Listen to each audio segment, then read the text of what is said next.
Salutare lume, numele meu este Kai Hero 11 și acesta este primul meu videoclip de pe acest canal. Un videoclip de prezentare în care voi zice doar câteva chestii despre mine și ce faci pe acest canal. Păi, eu voi face videoclipuri cu Minecraft ca toată lumea, dar voi face și videoclipuri cu The Sims 4, jocuri indie, jocuri recomandate de voi, care chiar vreți să le vedeți pe canalul meu sau multe. Doar să îmi ziceți și eu să le fac.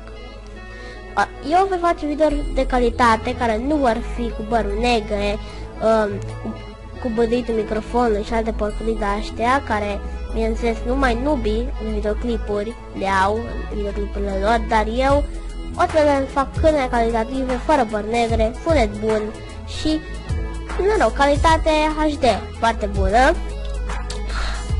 Și da, încă ceva, nu vreau să văd copii de 10 ani sau, de orice vârstă, copii sau adulți sau așa, care zic să mă lasă pro și mă înjură prin comentarii. Nu are rost să faceți asta, fiindcă o să vă dau bloc, deci gata, vă șterg comentariile și nu mai puteți să mai dați alte comentarii la acest canal, fiindcă, na.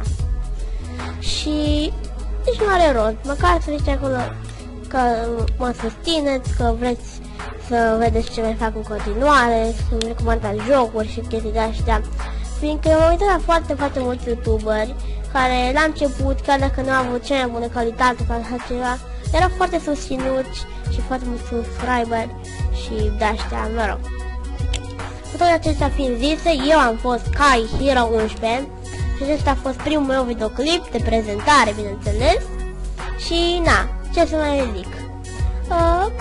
Mulțumesc pentru vizionare și ne vedem data viitoare. Bye bye!